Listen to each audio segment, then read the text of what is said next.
This NFL offseason has been just absolutely piss drunk. Like, you need to go home. We're going to get you an Uber because it's been a lot of fun because superstar players moving all over the place, trades, big time free agent deals, and I love it. It's just fantastic. All the storylines because the National Football League is already the most popular league in America, but just adding this rotisserie football just turnover. It's just fantastic, man. And we wanted to catch up on some of the more macro topics that have been going down recently because, we haven't talked about these because we've been busy with Zadarius Smith and whatnot. So, Tom Pelissero, go. So he's talking about what's been going on. 8 players with a combined 33 Pro Bowl selections have been traded in perhaps the wildest month in NFL offseason history. Russell Wilson going to the Broncos. Carson Wentz, Kami, going to the Commanders. Khalil Mack going from Chicago to the Chargers. I mean, just okay. Amari Cooper being traded from the Cowboys to the Browns. Unique the freaking Ngakoue being traded from the Raiders, who then signed Chandler Jones, by the way. So Unique going to Indianapolis. Devontae Adams being traded from the Packers to the Raiders. Deshaun Watson being traded for 3 ones. A 2 and 2, whatever. It was a big time trade package going to the Browns, and then the Browns just giving him all the money. We'll get to that in a second. Then Matt Ryan being traded to the Colts for nothing. And now Tyreek Hill, there's some talk that, hey, they've hit a standstill with the Chiefs with a salary cap and long-term extension stuff. So Patrick Mahomes' contract, Travis Kelce's contract, some of the other premium contracts on the Chiefs' books, even though hashtag cap is a myth. Eventually, you got to start paying some people, man. And Tyreek has been wanting to get out of town. And it actually sounds like it's likely that he's going to be traded. Right now, the top 2 contenders are the Jets, work with Zach Wilson, Elijah Moore, and also the Dolphins, Tua, but really, hey, Teddy. And also the Dolphins. That'd be a lot of fun, man. So you got Waddle, you got Gesicki, and then you add Tyreek Hill to that mix. Baby, you got a stew going. Now, Tua's arm, and also, frankly, Teddy's arm, it ain't Mahomes. Zach Wilson would be the most intriguing one, and putting Tyreek Hill on Broadway, that would make some sense there. But going through some of these. So Matt Ryan being traded from the Falcons to the Colts, where Matt Ryan deserves a lot of respect because people forget, back in whatever year it was, 03 or whatever, where when they drafted Matt Ryan out of Boston College, where they had just gotten over the whole Michael Vick debacle. It was an absolute mess. They had that year where Zimmer was DC of the Falcons and Bobby Petrino, the gutless bastard, just saying deuces, and then they rebuilt, and then they got to a Super Bowl.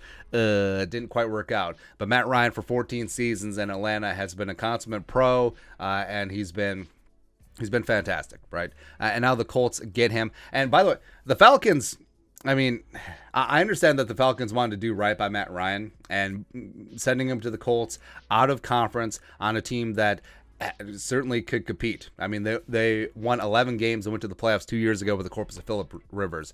And, I mean, the Falcons are taking on $40 million of dead cap, and they only got a 3rd-round pick.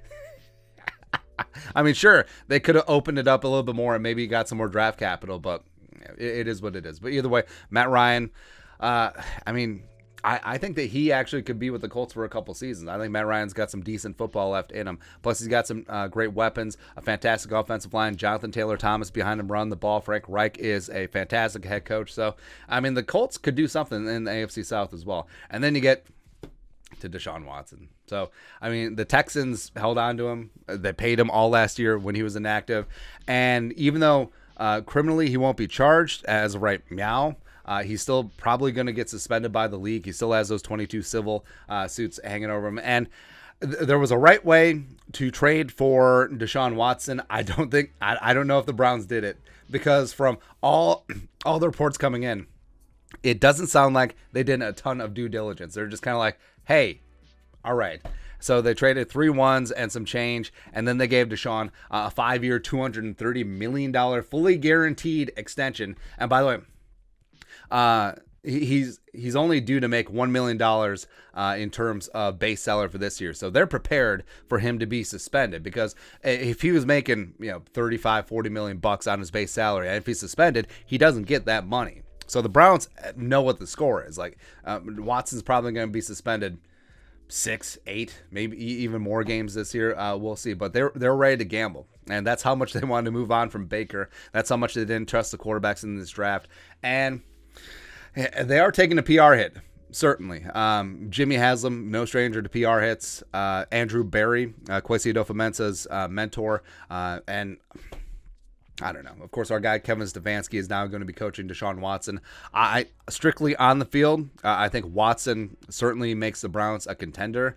I think that him and Amari Cooper, as well as you still have Chubb, you still have a great offensive line, and Kevin Stefanski is beautiful in terms of being an offensive mind as well. So I think that they certainly could get some things done on the field, and it just sort of is what it is. Right now, they're getting some backlash off the field, but if the Browns start winning, all of a sudden that sort of dissipates. So we'll see if it works out for the Browns. By the way, the Texans got a bounty, man. Davis Mills looking pretty good. We'll see if they draft a quarterback this year as well. So, but Nick Caserio, I questioned a lot of things that he's done since he came in. Like why did you just have David Culley as a one-year wonder? Lovie Smith is not the answer. But I think eventually they could get some things worked out. But with the Browns, yeah, now it's time to move on from Baker. And they're running out of spots to trade his ass. Right, so his $18 million fifth-year option is fully guaranteed. So what are they going to do? And Seattle does seem like the only spot left where, I don't know, like the Seahawks and Pete Carroll and John Schneider, it seems like they want to rebuild, but not really. So they're trying to be half pregnant. And maybe they take a quarterback with the pick that they got for Russell Wilson from the Broncos. Maybe they try to build around Drew Lock, or maybe they do trade something for Baker Mayfield, and maybe the Browns take on a little bit of his salary as well, and then they try things out with Baker this year, and then they see going forward. Where I don't know, I do like Baker, and last year certainly that injury impacted him, but I think he just makes too many mistakes. I think that he does, but I don't know.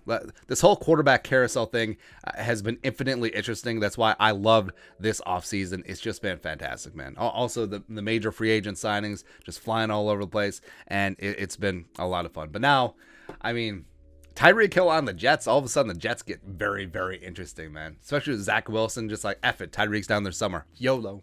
Why not, man? But that's it. Has this been the craziest NFL offseason ever? Survey says yes. Let us know your thoughts in the comment section below. Subscribe for daily Vikings takes. Want to support the work? Put a little something in the Venmo. But until next time, Skull Production Value.